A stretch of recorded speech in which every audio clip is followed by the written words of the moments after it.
So one of the things I've often wondered about is what's the difference between the best educational institutes in America and India. So let's take undergraduate, for example, in Harvard College and IITs in particular. And I realized that it's actually harder to get into IITs than it is into Harvard. Here's how the math works out. Every year, about 1.2 million people apply to get into the 23 Indian IITs in India. And out of that, approximately 10 to 20,000 are able to make it, which gives us an acceptance rate of about 1 to 2%. Whereas in Harvard College, about 50,000 people apply every year, and about 1,500 to 2,000 people make it, which gives it approximately a 3.5% acceptance rate. So I was wondering about what really explains the difference between a 3.5 or 3% acceptance rate versus a 1 to 2% acceptance rate for IITs.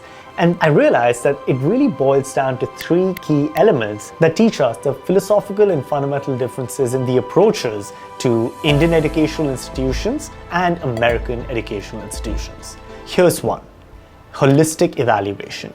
You see, Harvard College introduces a more human, subjective element to your story and to your whole journey so far, whereas IITs are pretty straightforward, wherein if you make the cutoff, or if you score a certain percentage in the IIT, JEE Mains or Advanced, only then are you placed in a reputable IIT. Whereas in Harvard, the admission process is also governed by a human who's reading your application and evaluating how deep or how thoughtful or how inspirational your story is. The second key difference is how many people apply and the kinds of people that apply. Now, it is a privilege to be able to apply for undergraduate education abroad. Not many people have that opportunity, primarily due to finances or many other issues that may constrain their ability to apply to a college like Harvard or Stanford or any of the other colleges. And so I think there is a sample selection bias when we talk about the 50,000 people who apply to Harvard versus the 1.2 million people who take the JEE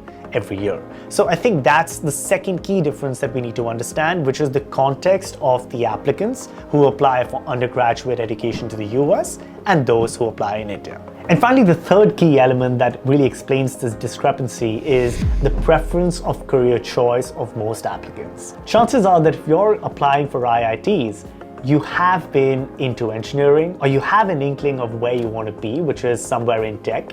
And so you want to go into IITs with a predetermined notion of what you want to do post IIT. Whereas the kinds of people who apply to Harvard College or education abroad or go for their liberal arts largely are the kinds of people who are not quite sure about what they want to do, are still exploring their interests, and therefore want to take a more broader, holistic or generalistic view to education that perhaps an IIT would not provide. So I think there is a sample selection bias. The kinds of people who apply to these places are different, and there is a holistic evaluation criteria that really also differentiates IITs and Harvard College. So what I really understood from having explored this relatively simple statistic of 1 to 2% acceptance rate for the IITs versus 3% acceptance rate for Harvard College is that actually Harvard College and IITs should not be compared because both are like apples and oranges. And if you compare them, you need to understand the context,